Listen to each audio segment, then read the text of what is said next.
Welcome to the island, welcome to the Grand Hotel, and welcome to the 37th Annual Mackinac Policy Conference. Anyone been here for all 37 years? Okay, I'm just checking because you're really dating yourselves.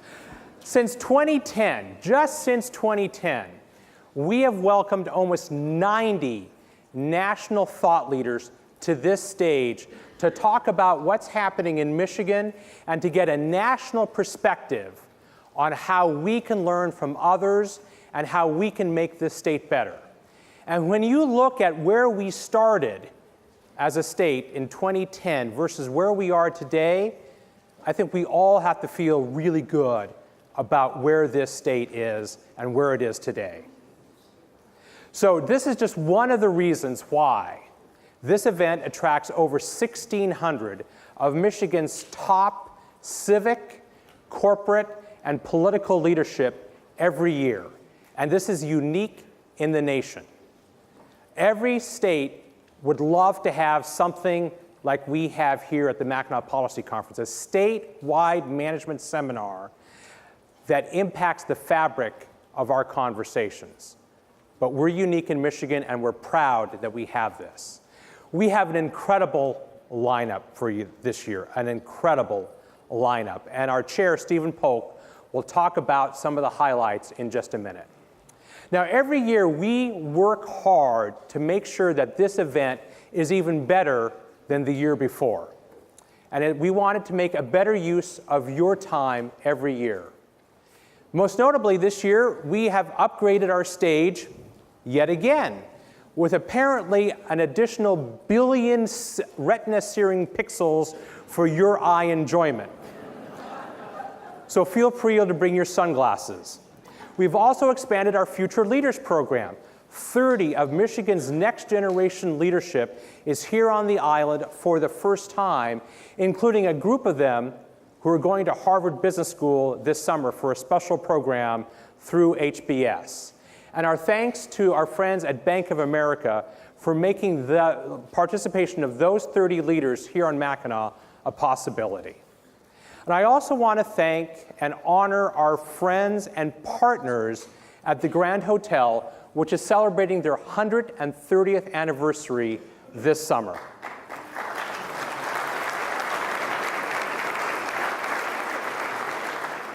Now, we could not pull off this event without our friends and partners at the Grand Hotel. Our teams are fused as one, and we are so grateful for Dan Musser and his team for everything that they do for us and with us.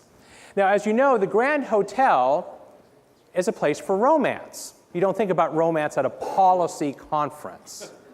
But after all, there is lilac in the air, there are flowers on the wall, and this, of course, is the location for one of the great romantic movies of all time, Somewhere in Time. Now, I don't think they're in the theater today, but there is a great example of romance with us at this conference today.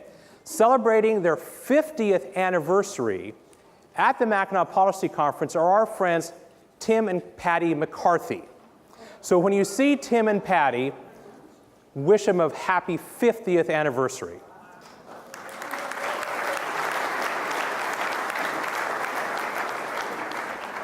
Now, if you are also celebrating your 50th anniversary and have brought your spouse to a policy conference, please let us know because we can get you and the McCarthys a group rate on therapy. Of course, sponsors make all of this possible, and we have 57 fabulous sponsors this year. Each of our sponsors, big or small, play an important role in making everything happen that you see, touch, and most importantly, eat and drink. So we're very appreciative of our sponsors, and most importantly, coming back again as our premier sponsor, our diamond level sponsor, Blue Cross Blue Shield of Michigan. And thank you.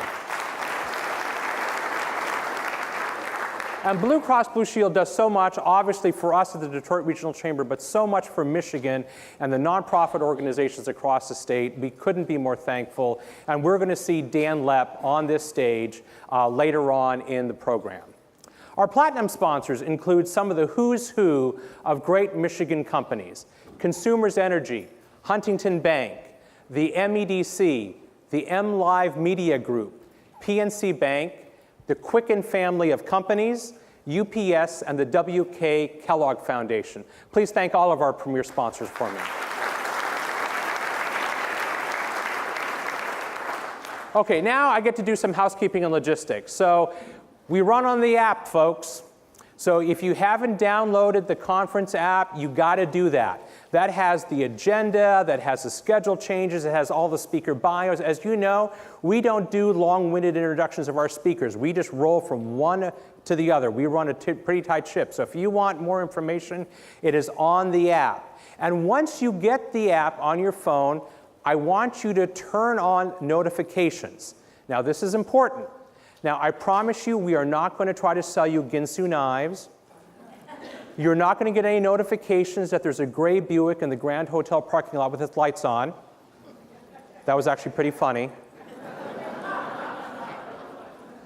But turning on notifications will alert you if there's a schedule change, or if there's a venue change, or if there's free drinks someplace that you don't know about. You will want that on your app. Now, we have over 1,600 of top Michigan's leaders here today. But this is a conversation that might take place in this room on this stage, but it's for the entire state of Michigan. This is why we have over 130 working media registered at the conference in Media Row, but you too have a role. You have a role in expanding this conversation so it reaches more than the 1,600 leaders that are in this room.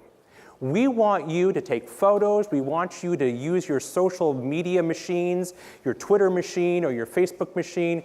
Use the hashtag MPC17 because we want this conversation to go out. What did you hear that was interesting? What did you hear that concerned you? What did you hear that you really thought was a great idea? Share that information on your social media so this conversation can be shared across the state. And as I mentioned earlier, we do have this great media relationship with lots of media organizations. But I want to focus on one for just a second, and that's Detroit Public Television. Detroit Public Television broadcasts our sessions live, not just here in the theater, not just down to Detroit, not just across the state, but they make that sessions, all these sessions available across the nation, free of charge for any media or anyone. You can watch the program on broadcast, you can watch the programming on streaming, completely free of charge thanks to Detroit Public Television. So while there may be 1,600 people attending this conference, over 60,000 people are actually watching the content that's taking place in these chairs right here. And in addition to that, their chief anchor, Christy McDonald, is at the anchor desk right now covering this conference, interviewing our speakers, interviewing our attendees, and interviewing our elected officials that are in attendance. I have another person to thank. I want to thank Tim Smith of Skidmore Studio, one of our great Detroit Regional Chamber board members, for producing this year's Mackinac edition of the Detroiter, which you have on your chairs. This cover really captures what the Mackinac Policy Conference is all about. It's about bringing people together for a civil conversation. And I love this cover. I truly love this cover. A Democrat and a Republican coming together for a civilized cup of tea at the Great Grand Hotel. Although Stephen Henderson and Nolan Finley are pretty convinced there's bourbon in those cups. Now, the Detroiter cover does highlight just one of our three pillars, and that pillar is restoring civility in American politics and discourse. And I just want to take a moment to dwell on this Mackinac pillar for just a moment. So you don't have to look far today to look for how political discourse in our society has truly eroded. Political discourse is now a Rorschach test. How people react to an event or a person or a policy is colored by political bias, overcolored by political bias. Just two examples. Last week, Montana congressional election. On the eve before his election to Congress, the candidate who won body slammed a reporter. Now, I'm a Republican. I'm a proud, long-life Republican, and this candidate was a Republican. But in my opinion, too many Republicans across the country came to his defense. That's unacceptable behavior in American political discourse, in my opinion.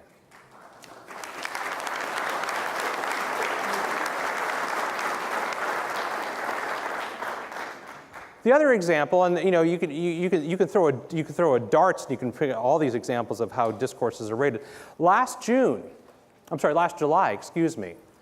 after the tragic events in Dallas where 5 police officers were brutally slain, there was an interfaith service attended by both President Bush and President Obama to heal the community. Now, this was a moment of national healing. A Republican president joining his Democratic successor, one white, one black. But the hyper-partisans in our society could not resist the political Rorschach testing. Now, President Obama said at that service, when the bullets flew, the officers did not flinch. President Bush said at that service, too often we judge other groups by their worst examples while judging ourselves by our best intentions. It was a beautiful moment. It was a beautiful moment for our nation. And it was a beautiful moment for Dallas that was really suffering an incredible loss. But the reactionary right could not help but go after President Obama for not sufficiently supporting the police at that moment. And the reactionary left could not help but be outraged by a man who had been out of office for 7 years, mind you, for swaying during the Alleluia chorus with Michelle Obama. We as a society can and must do better.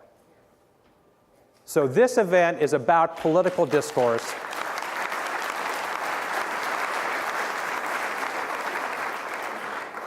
And when we talk about extending our ethos of disagreeing without being disagreeable, we've added a new programming element. So Friday morning is going to be completely new. Now, for those of you, the brave, the hardy, who survived Bourbon Night, we have a new programming element on Friday. So we know on Friday morning, you all are focused on getting out of Dodge. So instead of having you come into the theater, we're going to take the programming to you. We're going to move our stage programming from the stage into the parlor Friday morning. We're going to have compressed 15-minute segments hosted by the same great journalists that you're going to see on stage today and Thursday, talking about political topics, one right after another. So we want you to come to the parlor. We want you to have a cup of coffee, want you to have a croissant in your hand, have your luggage ready to go, listen to the conversation for a while. It's going to be televised. It's going to be part of our overall streaming. But that way you can kind of come and go as you please, and you don't have to come into the theater. We think that's going to be a new, exciting element to our program. Lastly, what I want to talk about is that this conference is a tremendous success thanks to you. Thanks to you, those of you who have coming for your first year or your 37th year. We couldn't do this without you. But I want to let you know that your support for this statewide event has a direct impact on what happens back in the Detroit region. And especially if you call the Detroit region home, hopefully this is important to you. So your support of the Mackinac Policy Conference helps support our foundation at the Detroit Regional Chamber, which hosts all of our economic development programs under the umbrella called Forward Detroit. And these programs include our statewide program, MishAuto, which is about next generation automotive and supporting our automotive industry. Destination Detroit, which is our regional economic development program that comprises 11 counties plus the city of Detroit. Detroit Promise, which provides universal college access, either 2-year or 4-year, to every Detroit student. And Health Forward, which is about raising our health rankings in the Detroit region because we need to get our health rankings up. And all of these programs work in unison to move 5 key pillars, either community, people, global connectivity, talent, or next generation mobility.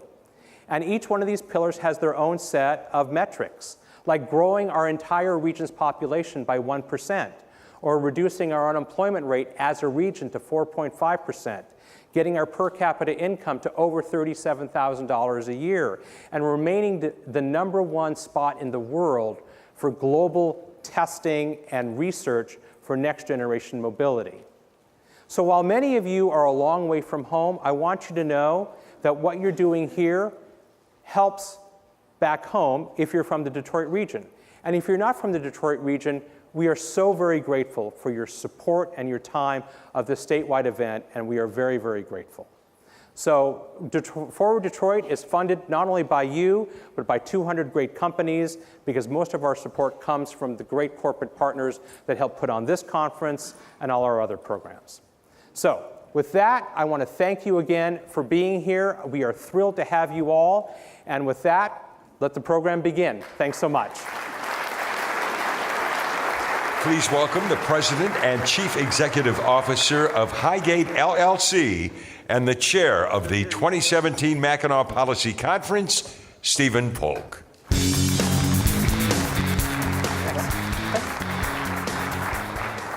Well, good morning, everyone. Oh, that's good. Any first-timers at the conference this year? Quite a few. That's good. Any first-timers on Mackinac Island? Quite a few again. Wow. You're in a very special place. This event has really been an honor for me to be chairman for.